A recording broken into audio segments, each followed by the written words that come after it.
Anyways, hall में जितने लोग बैठे हैं ना, अगर आप ऐसी बीमारी को जिसकी दवा नहीं बनी, अगर आप टाइम नहीं देते, अगर आपके पास समय नहीं है, अगर आपके पास सब्र नहीं है, और अगर आपको विश्वास नहीं है ट्रीटमेंट पर, और आप ये वाली चीज़ नहीं समझ सकते ना कि पेशेंट नहीं समझ पाएगा, पेशेंट के बस का होता तो वो यहाँ होता ही नहीं। ये आपको समझना है। ये मीटिंग ज़्यादातर फैमिली के लिए है। पेशेंट नहीं समझ सकता, पेशेंट चाहता ज़रूर है, पेशेंट परेशान भी बहुत है, पेशेंट फंसा भी बहुत है, और वो जानबूझ के नहीं करना। नशा करना और नशे की बीमारी होना दो अलग बातें हैं। पेशेंट बेबस भी बड़ो। जिस दिन फैमिली ये समझ गई ना, तो इलाज शुरू होना है। और यहीं पे ज़्यादातर गेम फंसी होती है बस, इससे आगे हम बढ़ते ही नहीं हैं। जो फैमिलीज़ रिकवरी में नहीं आती, जो फैमिलीज़ बार बार रिलैप्स होती रहती है, जो फैमिलीज़ की डिजीज़ प्रोग्रेस होता रहता है,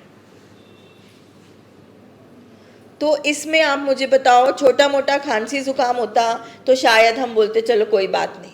इसमें तो ज़िंदगी और मौत की बात है। और अगर ऐसी बात है कि कुछ भी नहीं, अगर हम सब कुछ किस्मत पे छोड़ दें, तो तुम्हें यहाँ पे भी आने की ज़रूरत नहीं है। फिर तो हमें कुछ काम करने की ज़रूरत नहीं है कि मेरी किस्मत में पैसा लिखा है वो ऐसे ही मिल जाएगा, काम तो करना पड़ेगा। ये आपसे शेयर इसलिए कर रही हूँ कि सुबह से लेकर शाम तक जो नई फैमिलीज आती हैं, जिनको समझाना पड़ता है, जिनको पता ही नहीं कि बीमारी क्या है, तो ये चीज़ें फेस करनी पड़ती है कि नहीं समझ है।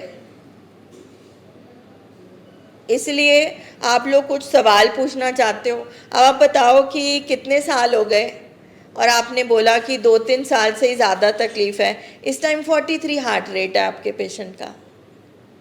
ये छोटी बात है। आपको होता है हमारे लिए भी कितना रिस्क है ऐसे पेशेंट को रखना। ये छोटी बात नहीं है। कभी भी आपने सुना है किसी को थोड़ा कैंसर है, किसी को ज़्यादा कैंसर है, या कैंसर होता है या कैंसर नहीं होता है? उसी तरह से या डिप्रेशन है या नहीं है, या एडिक्शन है या नहीं है। ये बहुत बड़ी गलतफहमी है कि मेरे बच्चे को कम दिमागी बीमारी है, उसको ज़्यादा है। जैसा आपने शेयर किया कि मेरा बेटा नशा करके तोड़ फोड़ नहीं करता।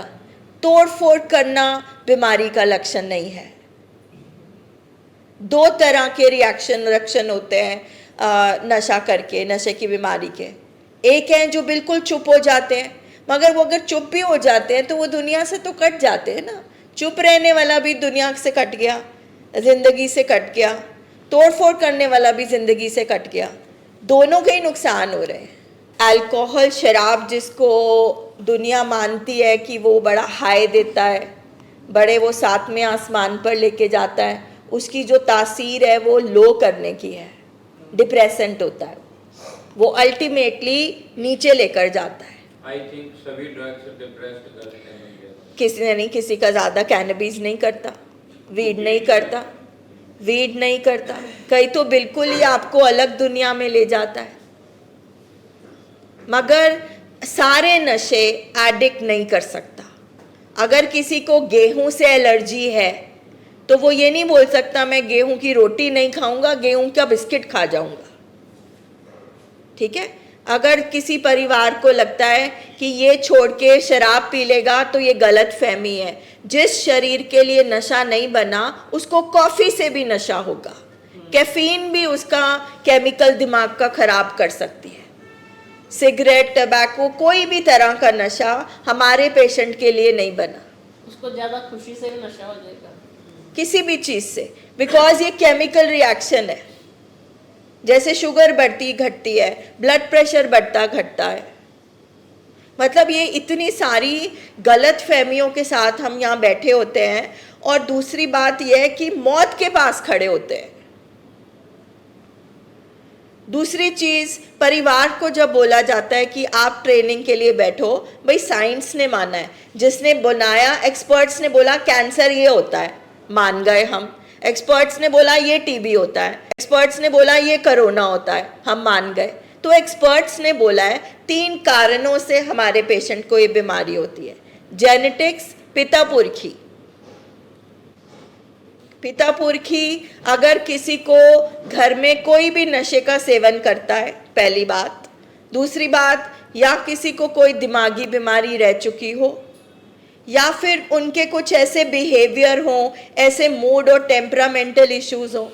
दूसरा, घर का माहौल कैसा था, हमारा पेशेंट किस घर में पैदा हुआ, उस घर का माहौल कैसा था, उस घर में दायरे थे या नहीं, डिसिप्लिन था या नहीं, क्या ज़रूरत से ज़्यादा मिला या बिल्कुल नहीं मिला, उसके माँ बाप के साथ उसका रिश्ता कैसा था, उसके भाई बहन के साथ उसका रिश्ता कैसा था,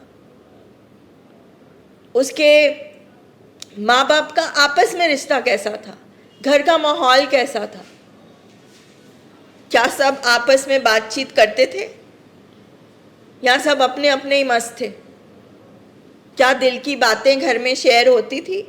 ये छोटी छोटी चीज़ें हमारा अल्टीमेटली फिर हमारा स्वभाव भी बनाती है। फिर घर में अगर 10 बच्चे हैं, 10 अलग अलग होते हैं, सबकी अपनी अपनी नेचर भी होती है। तो अगर हम ये सब चीज़ों को नहीं मान सकते तो हम इलाज की तरफ पहुंच ही नहीं पाएंगे। तो शुक्र करो कि एक्सपर्ट्स ने ये इलाज बनाया, जिसकी वजह से कितने परिवार बच गए, कितने घर बच गए।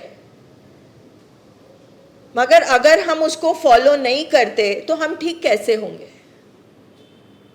क्योंकि इतने सारे लोग दुनिया में इस रिकवरी प्रोग्राम से ठीक हो रहे हैं। और बार बार हर मीटिंग पे याद दिलाया जाता है, दिमागी बीमारियां ख़त्म नहीं हो सकती, मगर इलाज पूरा हो सकता है। जैसे शुगर ख़त्म नहीं हो सकती, शुगर की बीमारी, हाइपरटेंशन की बीमारी, इसी तरह से ये नहीं।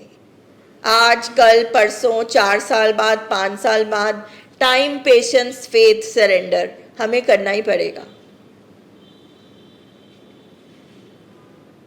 जितनी जल्दी हम मान जाएंगे उतना हम बच जाएंगे।